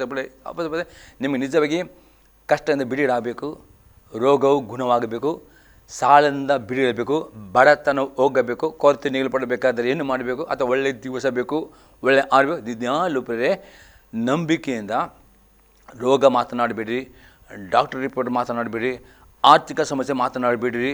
ನಿಮ್ಮ ಕಷ್ಟ ಅದಕ್ಕೆ ಬದಲು 4 ಬೆಲೆ ಗೆದ್ದುಕೊಂಡು ಬುದ್ಧಿಯಲ್ಲಿ ಪ್ರಾರ್ಥನೆ ಮಾಡಿ ಸ್ತುತಿ ಸ್ತೋತ್ರ ಮಾಡಿ ವಾಕ್ಯ ಓದಿರಿ. ಆನಂತರ ಅಲ್ಲಂಬಿಡಿಕೆಯಲ್ಲಿಯೂ ಸುಮಾರು ವಾಗ್ದಾನ ನಿಮ್ಮ ಕಷ್ಟಕ್ಕೆ ಸರಿಯಾಗಿ ಆಗ ನಿಮಗೆ ರೋಗದಲ್ಲಿ ಇರುವುದರೆ ರೋಗ ಸಂಬಂಧ ವಾಗ್ದಾನ ತೆಗೆದುಕೊಳ್ಳಿರಿ. ಆರ್ಥಿಕವಾಗಿ ಆದರೆ ನಾನಾ ರೀತಿಯ ವಾಗ್ದಾನ ಹೊಸ ಮಡಿಕೆಯಲ್ಲಿಯೂ ಅಲ್ಲಿ ಆ ವಾಗ್ದಾನ ಹುಡುಕಿಕೊಂಡು ಆ ತಕ್ಕ ವಾಗ್ದಾನ ದಿನಾಲು ಮಾತನಾಡುವ ಅಭ್ಯಾಸ ಮಾಡಿಬೇಕು. ಯಾಕಂದರೆ ಎಷ್ಟು ನೀವು ನಂಬಿಕೆಯಲ್ಲಿ ವಾಗ್ದಾನ ಮಾತನಾಡುತ್ತಿರು ಆ ವಾಕ್ಯಕ್ಕೆ ಕ್ರಿಯೆ ಅಂದರೆ ಕ್ರಿಯೇಟಿವ್ ಪವರ್ ಉಂಟು. ಅಂದರೆ ಅದು ಸೃಷ್ಟಿಸುವ ಸಾಮರ್ಥ್ಯ ದೇವರ ವಾಕ್ಯಕ್ಕೆ ಉಂಟು ಪ್ರೇರೆ. ಮತ್ತು ದೇವರ ವಾಕ್ಯದ ಬೀಜವಾಗಿದೆ. ನಂಬಿಕೆಯಿಂದ ನೀವು ವಾಕ್ಯವನ್ನು ಅರಿಕೆ ಮಾಡುವ ಆ ದೇವರ ವಾಗ್ದಾನವು ಆ ಬೀಜವಾಗಿ ಅದು ಮೊಳಕೆ ಹೊಡೆದು ನೀವು ಏನು ಅರಿಕೆ ಆ ರೀತಿಯಲ್ಲಿ ನಿಮಗೆ ಆಶೀರ್ವಾದವು ಬಿಡುಗಡೆಯು ಆರೋಗ್ಯವು ಬರುತ್ತದೆ. ಅದಕ್ಕೆ 7 ಪ್ರಪುಸ್ತಕ ಹೇಳ್ತದೆ 3ನೇ ಅಧ್ಯಾಯದಲ್ಲಿ, let the weak say I am strong. ನಾವು ಯಾವಾಗಲೂ ಬಲಹೀನರು ಹೇಳದೆ ನೀವು ಹೇಳಬೇಕು ನಾನು ಬಲಶಾಲಿಯಾಗಿದ್ದೇನೆ. ರೋಗದಿದ್ದರೆ ನೀವು ಹೇಳಬೇಕು ಯೇಸುಗಳ ಬಾಸ್ ನನ್ನ ರೋಗ ಗುಣವಾಗಿದೆ. ಈ ರೀತಿ ಹೇಳಬೇಕು. ನಾನು ರೋಗಿ ಹೇಳಬಿಟ್ಟು ಯೇಸು ನಾನು ಗುಣವಾಗಿದ್ದೇನೆ, ನಾನು ಬಲಶಾಲಿಯಾಗಿದ್ದೇನೆ. Let the poor say I am rich ಅಂದರೆ ನೀವು ಬಡವನು ಹೇಳಬಹುದು, ನಾನು ಧನಿಕನು. ಫಿಲಿಪ್ಪಿ 4:19 ವಾಕ್ಯ ಹೇಳಬೇಕು. ಯೇಸು ಕ್ರಿಸ್ತನ ನನ್ನ ದೇವರು ಕ್ರಿಸ್ತ ಯೇಸುವಿನ ಮೂಲಕ ತನ್ನ ಪ್ರಭದ ಐಶ್ವರ್ಯಕ್ಕಾಗಿ ನನ್ನೆಲ್ಲ ಕೊರತೆಯನ್ನು ನೀಗಿಸ್ತಾನೆ. ಅದಕ್ಕೆ 23 ಯೋ ನನಗೆ ಕುರುಬನು, ನಾನು ಕರುತೇಪನು, ಆತನು ಹಸುರನು. ಈ ರೀತಿ ಪ್ರತಿಯೊಂದು ವಾಗ್ದಾನ ನಿಮಗೆ ಆರ್ಥಿಕ ಸಮೃದ್ಧಿ ಬೇಕಾದ ವಾಗ್ದಾನವನ್ನು ತೆಗೆದುಕೊಂಡು ಅರಿಕೆ ಮಾಡಿರಿ. ಆರೋಗ್ಯ ಈ ರೀತಿ ಒಂದೊಂದು ವಾಗ್ದಾನಗಳನ್ನು ನೀವು ನಂಬಿಕೆಯಲ್ಲಿ ಪ್ರತಿದಿನ ಮುಂಜಾನೆ ಜಾವದಲ್ಲಿ ಮಾತನಾಡುವ ಅಭ್ಯಾಸ ಮಾಡಬೇಕು. ಎಷ್ಟು ಸಲ ಅದು ಮಾತನಾಡೋ ಅಷ್ಟು ನಮ್ಮ ನಂಬಿಕೆ ಅಲ್ಲಿ ಅಭಿವೃದ್ಧಿ ಆಗ್ತದೆ. ನಿಮ್ಮ ಬಾಯಿಂದ ಗುಣಗುಟ್ಟುವಿಕೆ ಅಪ್ಪ ನಮಗೆ ಎಂದಿಗೂ ಬರಬಾರ್ದಕ್ಕೆ ಆದಷ್ಟು ಬರೀ ವಾಗ್ದಾನ ಅರಿಕೆ ಮಾಡಿರಿ, ವಾಗ್ದಾನ ಪ್ರಾರ್ಥನೆ ಮಾಡಿರಿ. 100% ನೀವು ಮಾತನಾಡಿದಾಗೆ ನಿಮ್ಮ ಪರಿಸ್ಥಿತಿ ಬದಲಾಗ್ತದೆ, ನಿಮ್ಮ ರೋಗ ಗುಣ ಆಗ್ತದೆ, ನಿಮ್ಮ ಬಡತನ ಹೋಗ್ತದೆ, ಕೊರತೆ ಹೋಗ್ತದೆ, ಸಾಲ. ಈ ರೀತಿ ಅಪೊಸ್ತಲ ಪೇತ್ರದಲ್ಲಿ ಜೀವನದಲ್ಲಿ ಸಂತೋಷ ಪಡಬೇಕಾ, ಸೂದು ನೋಡಬೇಕಾ, ಇಷ್ಟವನ್ನು ಕೆಟ್ಟದನ್ನು ಅಪನಂಬಿಕೆಯನ್ನು ಎಂದಿಗೂ ಮಾತನಾಡದೆ ತನ್ನ ನಾಲಿಗೆಯನ್ನು ವಂಚನೆ ಮಾತನಾಡುತ್ತದೆ, ತುಟಿಗಳನ್ನು ಬಿಗಿಯಾಗಿ ಹಿಡಿಯುವುದನ್ನು. ಆ ರೀತಿ ನಿಮ್ಮ ಮಾತು ನಿಮ್ಮ ಬಾಯಿ ಇಂಪಾರ್ಟೆಂಟ್. ಅದಕ್ಕೆ ಪ್ರೇರೆ ಜ್ಞಾನೋಕ್ತಿ ಪುಸ್ತಕ 18ನೇ ಅಧ್ಯಾಯದಲ್ಲಿ 20 ಮತ್ತು 21ನೇ ವಾಕ್ಯದಲ್ಲಿ ಸೊಲೊಮೋನನು ನಾಲಿಗೆ ಬೇಗ ಎಚ್ಚರಿಕೆ ಕೊಡುತ್ತಾನೆ. ನಾನು ನೋಡ್ರೆ ಜ್ಞಾನೋಕ್ತಿ ಪುಸ್ತಕ 18, 20 ಮತ್ತು 21ನೇ ವಾಕ್ಯ. Proverbs 18 verse 20 and 21 ವರ್ಸ್, ಮನುಷ್ಯನು ತನ್ನ ಬಾಯ ಬೆಲೆಯನ್ನು ಹೊಟ್ಟೆ ತುಂಬ ಉಣ್ಣುವನು. ಪುಲಿಯಲ್ಲಿ ಮನುಷ್ಯನು ತನ್ನ ಬಾಯ ಬೆಲೆಯನ್ನು ಹೊಟ್ಟೆ ತುಂಬ ಉಣ್ಣುವನು. ಬೆಲೆ ಎಂದರೆ ನಿಮ್ಮ ಬೀಜ, ಅದು ಎಂದರೆ ನಿಮ್ಮ ಬಾಯಿಯಲ್ಲಿ ಆಶೀರ್ವಾದ ಬೀಜ ಬಿತ್ತೀರಿ, ಸಮೃದ್ಧಿಯ ಬೀಜ ಬಿತ್ತಬೇಕು. ಆರೋಗ್ಯದ ಬೀಜ ಅಂದರೆ ವಾಗ್ದಾನಗಳು ನಿಮಗೆ ಕಷ್ಟಕ್ಕೆ ಸಂಬಂಧಪಟ್ಟ ವಾಗ್ದಾನಗಳು ಅಲ್ಲಂಬಿಡಿಕೆ ಹುಡುಕಿಕೊಂಡಿರಿ. ಆ ಸಂಬಂಧ ವಾಗ್ದಾನ ದಿನಕ್ಕೆ 3 ಸಲ, 10 ಸಲ, 10 ಸಲ, 20 ಸಲ ಅರಿಕೆ ಮಾಡಿ ಆ ಬೀಜವನ್ನು ಬಿತ್ತುವುದಾದರೆ ಮತ್ತು ಮನುಷ್ಯನ ಬಾಯ ಬೆಲೆಯನ್ನು ಹೊಟ್ಟೆ ತುಂಬ ಅಂದರೆ ಏನು ಬೀಜ ಬಿತ್ತಿದ್ರು ಅದರ ಬೆಲೆಯನ್ನು ಹೊಟ್ಟೆ ತುಂಬ ಉಣ್ಣುತ್ತೀರಿ. ತನ್ನ ತುಟಿಗಳ ಫಲವನ್ನು ಸಾಕಾದಷ್ಟು ತಿನ್ನುವಂದರೆ ನಿಮ್ಮ ತುಟಿಗಳಲ್ಲಿ ನೀವು ಒಳ್ಳೆಯದನ್ನು ಮಾತನಾಡಿದರೆ ಒಳ್ಳೆಯದು ನಿಮಗೆ ಸಿಗ್ತದೆ. ಅದಕ್ಕೆ ಪೇತ್ರ ಹೇಳ್ತಾನೆ, ಅದು ನಿಮ್ಮ ನಾಲಿಗೆಯಿಂದ ಬೆಲೆಗೆ ಸಾಂಕೇತ ಕಷ್ಟ, ಬಡತನ, ರೋಗ, ನಿರಾಸೆ, ಜಿಗುಪ್ಸೆ ಇದೇ ಮಾತನಾಡಿದರೆ ಇಡೀ ದಿನ ಹಾಳಾಗ್ತದೆ. ಮತ್ತು ಅನೇಕರು ಯಾಕೆ ಕಷ್ಟ ಬಿಡುವುದಾಗುದಿಲ್ಲ ಅಂದರೆ ಅನೇಕರು ತಮ್ಮ ಬಾಯಿಂದ ಕಷ್ಟವನ್ನೇ ಮಾತನಾಡ್ತೀರಿ. ರೋಗ ರಿಪೋರ್ಟ್ ಎಂದಿಗೂ ಹಾಗೆ ಮಾತನಾಡಬೇಡಿ. ದೇವರ ವಾಕ್ಯವನ್ನು ಮಾತನಾಡುವ ಅಭ್ಯಾಸ ವಾಗ್ದಾನ ಆಗ ನೀವು ಮಾತನಾಡಿದಾಗೆ ನಿಮಗೆ ಸಿಗ್ತದೆ ಎಂಬುದಾಗಿ 21 ವಾಕ್ಯದ ಜೀವನ ಮರಣಗಳು ನಾಲಿಗೆ ವಚನ ಪ್ರಿಯದ ಫಲವನ್ನು ಅನುಭವಿಸುವರು. ನಿಮ್ಮ ನಾಲಿಗೆಯಲ್ಲಿ ಶಕ್ತಿ ಉಂಟು, ನಿಮ್ಮ ಮಾತಿನ ಶಕ್ತಿ ಅಧಿಕ ಮತ್ತು ನಿಮ್ಮ ನಾಲಿಗೆಯಲ್ಲಿ ಜೀವ ಉಂಟು. ಆಗ ನಿಮಗೆ ಜೀವ ಬರಬೇಕಾ? ಪ್ರತಿ ಮುಂಜಾನೆ ರಾತ್ರಿ ತನಕ ಯಾವತ್ತಿಗೂ ಅಪನಂಬಿಕೆ ಮಾತನಾಡಬೇಡಿ, ಮರಣ ಬಗ್ಗೆ ಮಾತನಾಡಬೇಡಿ, ರೋಗದ ಜೀವವನ್ನು ಕೊಡುವಂಥ ಮಾತನ್ನೇ ಮಾತನಾಡಿಬಿಡಿ. ಆಗ ಜೀವವು ನಿಮಗೆ ಬರುತ್ತದೆ. ಆಶೀರ್ವಾದ ಬೇಕಾ? ಬೆಳಗಿನ ರಾತ್ರಿ ತನಕ ಮಲ್ಲ ಆಶೀರ್ವಾದ ವಾಕ್ಯವನ್ನೇ ಮತ್ತು ಇಂದಿಗೂ ಕಷ್ಟ ಬಡತನ ಕರೆದು ಮಾತನಾಡಬೇಕು. ಆಗ ಆಶೀರ್ವಾದ ಬರೋದಾಗದೆ ಏನು ಮಾತು ಜೀವ ಮತ್ತು ಮರಣ ನನಗೆ ವರ್ಷ ನೀವು ಮರಣ ಮಾತನಾಡಿದರೆ, ರೋಗ ಮಾತನಾಡಿದರೆ ಅದೇ ಬರೋದು. ಅದಕ್ಕೆ ಎಂದಿಗೂ ನಿಮ್ಮಲ್ಲಿ ಕೆಟ್ಟದ್ದನ್ನು ಮಾತನಾಡಬೇಡಿ, ಅಪನಂಬಿಕೆ ಮಾತನಾಡಬೇಡಿ, ನಕಾರಾತ್ಮಕ ವಾಗ್ದಾನ ಮಾತನಾಡಬೇಡಿ. ಆಗ ನೀವು ಮಾತನಾಡಿದ ಹಾಗೆ ವಾಗ್ದಾನಗಳು ಕಾರ್ಯವಾಗಿ ಆಶೀರ್ವಾದ ನಿಮಗೆ ಬರುತ್ತದೆ. ಈ ರೀತಿ ನೀವು ನಂಬಿಕೆಯಲ್ಲಿ ವಾಗ್ದಾನ ಮಾತನಾಡುವವರು ಕಲಿತುಕೊಳ್ಳಬೇಕು. ಅದಕ್ಕೆ ನಾವು ಹೊಸ ನಂಬಿಕೆಯಲ್ಲಿ ಯೇಸು ಕ್ರಿಸ್ತನ ಶಿಷ್ಯರಿಗೆ ಪುನಃ ಹೇಳಿಕೊಟ್ಟಿದ್ದಾನೆ. ಪುನಃ ಹೊಸ ನಂಬಿಕೆ ವಾಕ್ಯ ನೋಡುವ ಮಾರ್ಕನ್ನು ಬರೆಸುವಾರ್ತೆ 11ನೇ ಅಧ್ಯಾಯದಲ್ಲಿ 23 ಮತ್ತು 24ನೇ ವಾಕ್ಯ. Mark gospel chapter 11 verse 23 and 24 verse. ನಿಮಗೆ ಸತ್ಯವಾಗಿ ಹೇಳುತ್ತೇನೆ, ಯಾವನಾದರೂ ಈ ಬೆಟ್ಟಕ್ಕೆ ನೀನು ಕಿತ್ತುಕೊಂಡು ಹೋಗಿ ಸಮುದ್ರ ಬೀಳು ಎಂದು ಹೇಳಿ ತನ್ನ ಮನಸ್ಸಲ್ಲಿ ಸಂಶಯ ಪಡದೆ ತಾನು ಹೇಳಿದ್ದು ಆಗುವುದೆಂದು ನಂಬಿದರೆ ಅವನು ಹೇಳಿದಂತೆಯೇ ಆಗುವುದು. ಪ್ರೇರಿಸಿಕೊಂಡು ಅತಿ ಸ್ಪಷ್ಟ ಹೇಳ್ತಾನೆ, ನಿಮ್ಮ ಮುಂದೆ ಬೆಟ್ಟ, ಕಷ್ಟ ಎಂಬ ಬೆಟ್ಟ ಇರ್ಬೋದು, ರೋಗ ಎಂಬ ಬೆಟ್ಟ ಇರ್ಬೋದು, ಆ ಬೆಟ್ಟಕ್ಕೆ ಮಾತನಾಡಬೇಕು. ರೋಗಕ್ಕೆ ಮಾತನಾಡಿ, ರೋಗವೇ ನನ್ನಿಂದ ಬಿಟ್ಟು ಹೋಗು, ನಾನು ಯೇಸುವಿನ ಭಾಷೆ ಗುಣವಾಗಿದ್ದೇನೆ. ಈ ರೀತಿ ಮಾತನಾಡಿದರೆ, ಸಾಲ ಇದ್ದರೆ ಸಾಲ ಬೆಟ್ಟನ್ನು ಬಿಟ್ಟು ಹೋಗು, ನಾನು ದಶಮಾಂಶ ಕಾಣಿಕೆಯನ್ನು ಕೀರ್ತನೆ 30:21 ವಾಕ್ಯ ಅರಿಕೆ ಮಾಡಿರಿ.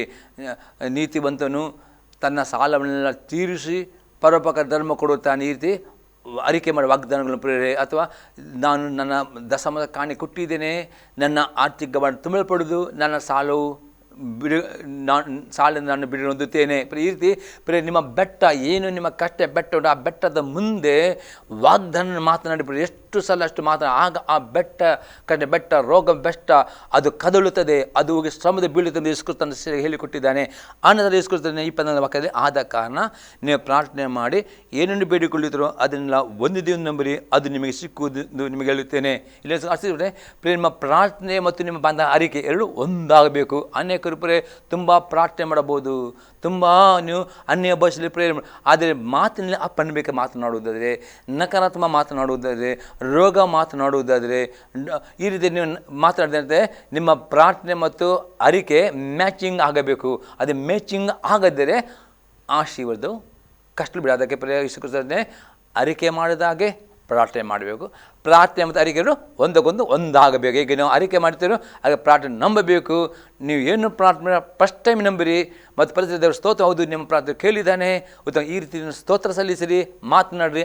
100% ಪ್ರಿಯರೇ, ನೀವು ನೀತಿವಂತರಾಗುತ್ತೀರಿ.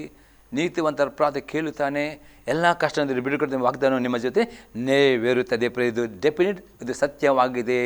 ಇನ್ನೊಂದು 6ನೇ ಸಂಘ ನೋಡ್ತೀವಿ, ನಿಮ್ಮ ಪ್ರತಿಯೊಂದು ಕಷ್ಟಗಳನ್ನು ನಿಮಗೆ ಬಿಡುಗಡೆ ಸಿಗಬೇಕಾದರೆ ನಿಮ್ಮ ಜೀವಿತದಲ್ಲಿರುವ ಪ್ರತಿಯೊಂದು ಪಾಪಗಳು ಒಪ್ಪಿಕೊಂಡು ಅದನ್ನು ಬಿಟ್ಟು ಬಿಡುವವರು ಆಗಬೇಕು.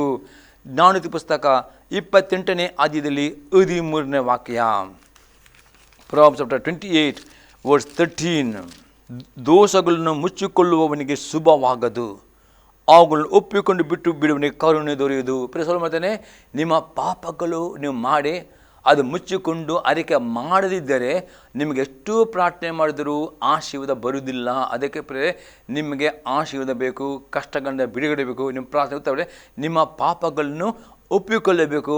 ಅರಿಕೆ ಮಾಡುವುದು ಬಿಟ್ಟು ಬಿಟ್ಟರೆ ಮಾತ್ರವೇ ದೇವರಿಂದ ಕರುಣೆ ಸಿಗ್ತದೆ. ಅದಕ್ಕೆ ಪ್ರಿಯ ಅನೇಕರು ಪ್ರೇರಣೆ ಮಾಡ್ತಾರೆ, ತಮ್ಮ ಪಾಪಗಳು ಮುಚ್ಚಿಡು. ಅದಕ್ಕೆ ಪ್ರಿಯ ನೀವು ಪ್ರಾರ್ಥನೆ ಮಾಡುವಾಗ ಪ್ರಿಯ ನಾವು ನೋಡ್ತೇವೆ, ಅದಕ್ಕೆ ದೃಷ್ಟ ನೋಡ್ತೇವೆ. ನೆಹೆಮ್ಯ ಪುಸ್ತಕ 9ನೇದಲ್ಲಿ 1-3 ವಾಕ್ಯದಲ್ಲಿ ನೆಹೆಮ್ಯನು ಉಪವಾಸ ಪ್ರಾರ್ಥನೆ ಮಾಡುವಾಗ ಜನರಲ್ಲೂ ಉಪವಾಸ ಪ್ರಾರ್ಥನೆ ಮಾಡಿದರು. ಆಗ ನೆಹೆಮ್ಯ ಮುಖ ದೇವರು ಮಾತನಾಡಿದಾಗ ಅವರು ಧರ್ಮೋಪದೇಶ ಗ್ರಂಥ ಓದುವಾಗ ಆ ಜನರು 3 ಗಂಟೆ ಕಾಲ ತಮ್ಮ ಪಾಪಗಳನ್ನು ಮಾತ್ರಲ್ಲ ತಮ್ಮ ಪೂರ್ವಿಕರ ಪಾಪಗಳನ್ನು ಅರಿಕೆ ಮಾಡಿದರು. ಪ್ರಿಯರೇ, ಆಗ ಆ ಉಪವಾಸದಲ್ಲಿ ಬಿಡುಗಡೆ ಬಂತು. ಆಗ ದೇವರಲ್ಲಿ ಉಪವಾಸ ಪ್ರಾರ್ಥನೆ ಮಾಡುವಾಗ, ವೈಯಕ್ತಿಕ ಪ್ರಾರ್ಥನೆ ಮಾಡುವಾಗ ದೇವರ ಹತ್ರ ನೀವು ಕೇಳಬೇಕು, ದೇವ ನನ್ನ ಈ ಆಶೀರ್ವಾದಕ್ಕೆ ನನ್ನ ಈ ಪ್ರಾರ್ಥನೆಗೆ ಅಡ್ಡಿ ಏನು ಉಂಟು? ಕೆಲವು ಸಾರಿ ಆಗ್ಬೋದು ನಿಮ್ಮ ಪೂರ್ವಿಕರ ಪಾಪ ಅಡ್ಡಿ ಇರಬಹುದು. ಪ್ರೇ ದೇವ್ರ ಕೇಳಿ, ಆಗ ದೇವರು ನಿಮ್ಮ ಪೂರ್ವಿಕರ ಪಾಪ ಅಡ್ಡಿ ಇರದೆ ನೀವು ಅರಿಕೆ ಮಾಡಬೇಕು. ದೇವ ನನ್ನ ಪೂರ್ವಿಕರಿಂದ ಪಾಪ ಮಾಡಿದರೆ ಈ ಒಂದು ಪಾಪದ ಶಾಪದ ಬಿಡುಗಡೆ ಕೊಡಬೇಕು ಎಂಬುದಾಗಿ. ಯಾಕೆಂದರೆ ಡಾಕ್ಟರ್ ಹತ್ರ ಹೋಗುವಾಗ ಕೆಲವೊಂದು ರೋಗಕ್ಕೆ ಡಾಕ್ಟರ್ ಅದು ಜನರೇಷನ್ ಬಂದ ರೋಗ ಅಂತ ಹೇಳ್ತಾರೆ. ಕೆಲವು ಡಾಕ್ಟರ್ ಪ್ರೇ ಜನರೇಷನ್ ಇಷ್ಟುಕೊಳ್ತಾರೆ ಮತ್ತು ಅವ್ರ ಹೇಳ್ತಾರೆ ನಿಮ್ಮ ಜನರೇಷನಲ್ಲಿ ಯಾರಿಗಾದ್ರೂ ರೋಗ ಉಂಟು ಕೇಳ್ತಾರೆ. ಅದಕ್ಕೆ ಅದರ್ಥ ನಿಮ್ಮ ಕುಟುಂಬದಲ್ಲಿ ನಿಮ್ಮ ಪೂರ್ವಿಕರಲ್ಲಿ ಏನಾದರೂ ರೋಗ ಇದ್ದರೆ ಅದು ವಂಶಪರ ಬರುತ್ತೆ. ಅದಕ್ಕೆ ಕಾರಣ ಏನೆಂದರೆ ನಿಮ್ಮ ಪೂರ್ವಿಕರು ಏನು ಪಾಪ ಮಾಡಿದ್ದುಂಟು, ಆ ಪಾಪಕ್ಕೆ ಅದು ಬರ್ತದೆ. ಅದಕ್ಕೆ ಪ್ರಿಯರೇ, ನಿಮ್ಮ ಕಷ್ಟ ಶಾಪದ ಬಿಡುಗಡೆ ಬೇಕಾದರೆ ದೇವರ ಹತ್ರ ಕೇಳಿ, ದೇವ ಯಾವುದು ಪಾಪನ ಅಡ್ಡಿ ಉಂಟು? ಪೂರ್ವಿಕರ ಪಾಪ ಇದ್ದರೆ ವಾಕ್ಯ ಓದುವಾಗ ದೇವರು ಮಾತನಾಡಿದರೆ ನಿಮ್ಮ ಪೂರ್ವಿಕರ ಹೆಸರಲ್ಲಿ ದೇವ ನನ್ನ ಪೂರ್ವಿಕರು ಮಾಡಿದ ವಿಗ್ರಹಾರ್ಧನೆ ಪಾಪ, ವ್ಯಭಿಚಾರ ಪಾಪ, ಆ ಪಾಪದ ಬಂದ ಶಾಪ ನನಗೆ ಬಿಡುಗಡೆ ಕೊಟ್ಟು ಪ್ರೇರಣೆ ಮಾಡಿ, ಆಗ ನಿಮಗೆ ಬಿಡುಗಡೆ ಬರ್ತದೆ. ನಿಮ್ಮ ವ್ಯಕ್ತಿಗೆ ಜೊತೆ ಪಾಪ ಇರಬಹುದು, ನೀವು ಯಾವನ ಪ್ರಯಲ್ಲಿ ಪಾಪ ಮಾಡಿರಬಹುದು, ಅದನ್ನು ಒಪ್ಪಿಕೊಂಡು ಅರಿಕೆ ಮಾಡಿ ಬಿಟ್ಟು ಬಿಡುವುದರೆ 100% ನಿಮಗೆ ಕರುಣೆ ಬರ್ತದೆ, ಆಶೀರ್ವಾದ ಬರ್ತದೆ. ಈ ರೀತಿ ಈ 6 ಸಂಗತಿಗಳನ್ನು ನೀವು ಮಾಡುವವರಾಗಬೇಕು. ಈ ರೀತಿ 6 ಸಲ ಮಾಡಿ ದೇವರು ನೀತಿವಂತರಾಗಿ ತೋರಲ್ಪಡುವಾಗ ಡೆಫಿನೆಟ್ ದೇವರು ನಿಮ್ಮ ಕೂಗುಣಿಕೆಯಲ್ಲಿ ಎಲ್ಲ ಕಡೆ ನಿಮಗೆ ಬಿಡುಗಡೆ ಕೊಡುತ್ತಾನೆ. ದೇವರು ನಿಮಗೆ ಸ್ತೋತ್ರವಾಗಲಿ. ಈ ಸಲ ನಿಮ್ಮ ಉತ್ತೇಜನ ಆಗುವುದರೆ ನಿಮ್ಮ ಅಭಿಪ್ರಾಯ ತಿಳಿಸಿರಿ. ನಮ್ಮ ಯೂಟ್ಯೂಬ್ ಲೈಕ್ ಮಾಡಿರಿ, ಅನೇಕ ಗ್ರೂಪ್ ಶೇರ್ ಮಾಡಿ ಪ್ರಾರ್ಥನೆ ಮಾಡೋಣ. ತಾನು ದೇವರೇ ಯೇಸು ನಾಮದಲ್ಲಿ ಸ್ತೋತ್ರ ಕೊಂಡಾಡ್ತಾನೆ. ದೇವ ಈ ಸಂದ ಮುಖವನ್ನು ಮಾತಾಡಿದ ಮಾತುಗಳ ಈ ನನ್ನ ಭಕ್ತರನ್ನು, ಈ ವೀಕ್ಷಕರನ್ನು ಆಶೀರ್ವದಿಸಿದವ ದೇವ. ಇವರ ಪ್ರತಿಯೊಂದು ಕಷ್ಟಗಳಿಂದ, ರೋಗಗಳಿಂದ, ಸಾಲದಿಂದ, ಬಡತನಗಳನ್ನು ಬಿಡುಗಡೆಗೊಳಿಸಿ ನಾನು ಬಿಡುಗಡ್ತೇನೆ. ಈ ಸಂದರ್ಭ ಪ್ರತಿಯೊಬ್ಬರಲ್ಲಿರುವ ಕಷ್ಟಗಳಿಂದ, ರೋಗದಿಂದ ಈ ನನ್ನ ವೀಕ್ಷಕರನ್ನು ಯೇಸು ನಾಮದಲ್ಲಿ ಬಿಡುಗಡೆ, ಪ್ರತಿಯೊಂದು ರೋಗಗಳು ಗುಣವಾಗಲಿಕ್ಕೆ ಅಪ್ಪಣೆ ಕೊಡ್ತೇನೆ ಯೇಸು ನಾಮದಲ್ಲಿ. ಪ್ರತಿಯೊಂದು ಸಾಲದ ಬಂಧನದಲ್ಲಿರುವ ಸಾಲದ ಬಂಧನ ಮುರಿದಾಗ್ತೇನೆ ಯೇಸು ನಾಮದಲ್ಲಿ. ಈ ಸಂದರ್ಭ ಪ್ರತಿಯೊಬ್ಬರು ದೇವರ ಆಶೀರ್ವಾದ, ಆತನ ಕರುಣೆ ರಿಲೀಸ್ ಮಾಡ್ತಾನೆ ಯೇಸು ಕ್ರಿಸ್ತ ನಾಮದಲ್ಲಿ. ಆಮೇನ್. ನಾನು ಬೇಡಿಕೊಳ್ಳುವ ತಂದೆಯವರ ಪ್ರೀತಿಯು, ಯೇಸು ಕ್ರಿಸ್ತನ ಕೃಪೆಯು, ಪವಿತ್ರಾತ್ಮನ ಅನ್ಯೋನ್ಯತೆಯು ಸದಾ ಕಾಲವು ಈ ಸಂದೆ ಕೊಲ್ಲುವ ಪ್ರತಿಯೊಬ್ಬರು ವೀಕ್ಷಕರಲ್ಲಿ. ಆಮೇನ್. Praise the Lord. ದೇವರನ್ನು ಆಶೀರ್ವಾದ ಮಾಡಲಿ.